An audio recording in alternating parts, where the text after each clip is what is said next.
And I learned something. Tom knew this already, but I didn't. When I was up for our advisory board meeting, I met with Steve Hawkins, who is the director of publications at the museum. He's tasked with the responsibility to edit this book.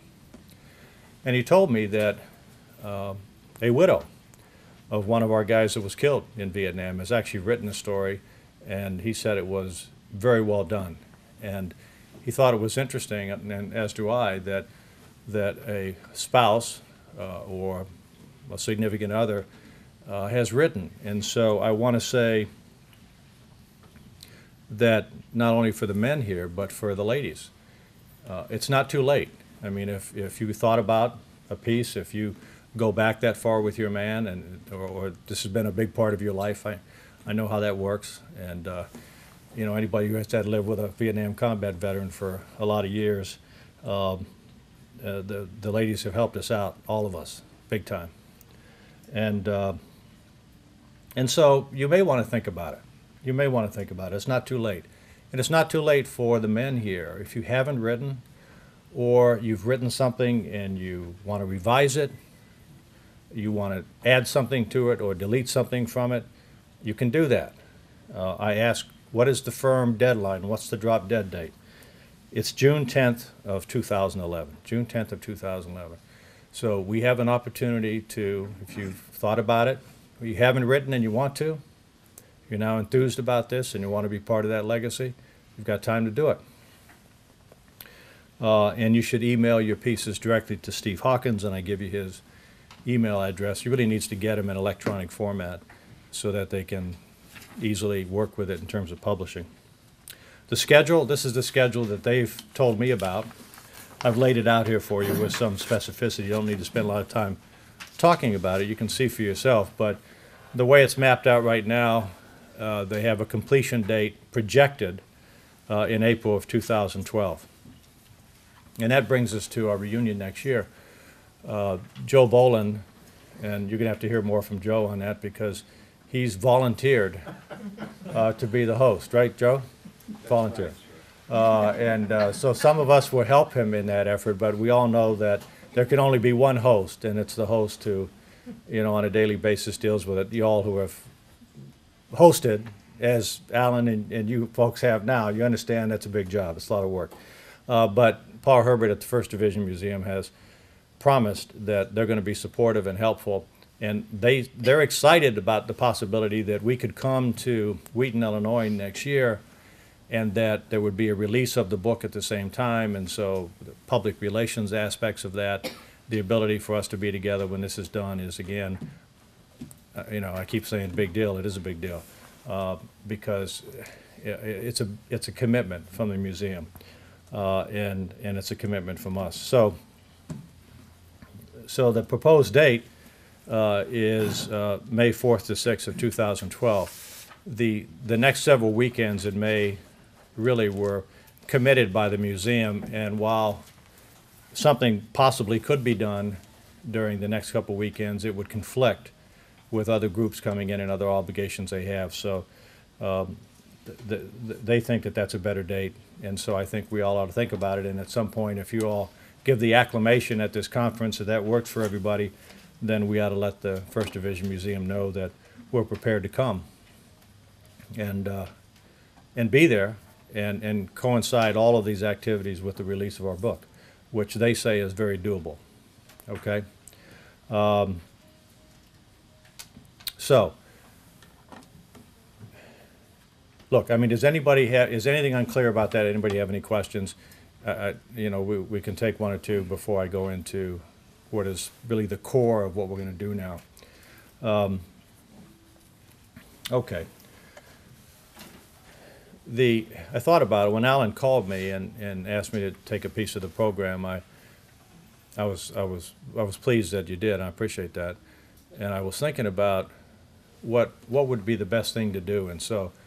It's my idea that we're going to bring some guys up here who have written something for the book. And because of the time constraints, because Alan is a taskmaster, he said, you've got an hour, and so I've got to use it wisely. So I've got 8 I tried to get some diversity in the readers. I've got 8 people, all who have written stories, are going to read a story or a portion of a story they have written for the Charlie Company book, and we all get 5 minutes. Now, if somebody doesn't use 5, then somebody else gets that extra minute. I have Alan's extra minute, for example.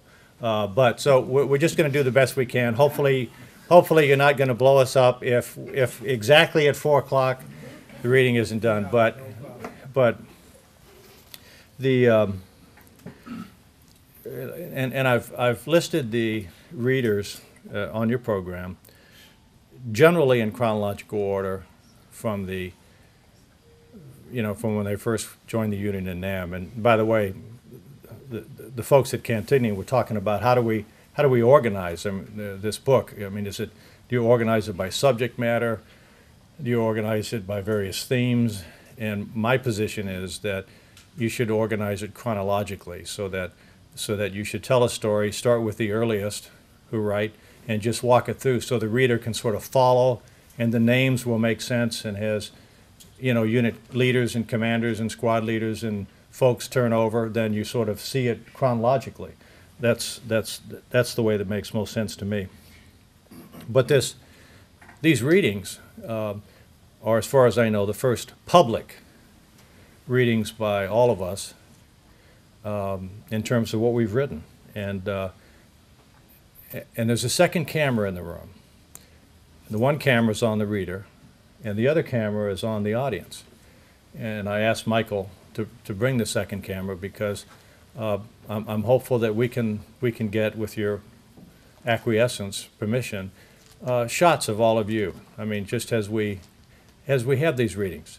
So if we can talk somebody into doing a documentary, and I've already approached a gentleman I know in Cleveland who is a professional, George Veris, and so I mention his name because I want George to see this tape and know that I mentioned his name in front of all of you, to see if we can talk him into doing this, or at least hooking us up with somebody who can. He's done other documentaries, and he's also worked with the military before. So this is the first time in a public session.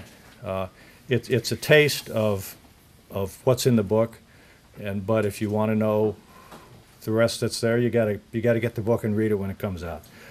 So one last thing I want to say, and we're going to start with Larry Van Kuren, and the chronology only is mixed up because I put myself at the end, but otherwise I would have been right after Larry, before Tom.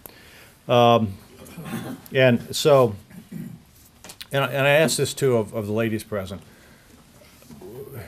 I'm told that we guys are going to have photographs taken at the end of this session, but I've asked Michael to stick around because if any of the ladies want to say something on the video, I'd be delighted. Purely up to you. If there's anything you want to say in terms of reaction to it, to the readings, or just something that you want to say, then I invite you to do so. And Michael will put the camera in a place in the room where you can have the ability to talk to him. If you decide to do it, then make sure you identify yourself, because there's always the possibility that if we can get some kind of a documentary, then that could be a part of the documentary. So I just want to make sure everybody understands that. But in any event, the video is going to become a part of the archives of the 1st Division Museum. So it's going to be kept and cataloged with the 1st Division as part of the Charlie Company experience. So I mean, are we squared away? I mean, anybody have any questions about that? Okay, good. So why don't we then start with Larry Van Kuren? And so come on up, and then each of you, as set forth on the agenda, when the one reader is done, just come on up. You read next. Please identify yourself. We know who you are, but whoever is watching the tape will not know who you are, so you have to identify yourself, and then you may want to, if you want to give any color in terms of what you're reading, or why you selected what you're reading, please put it on, okay? So Larry, you're up, man.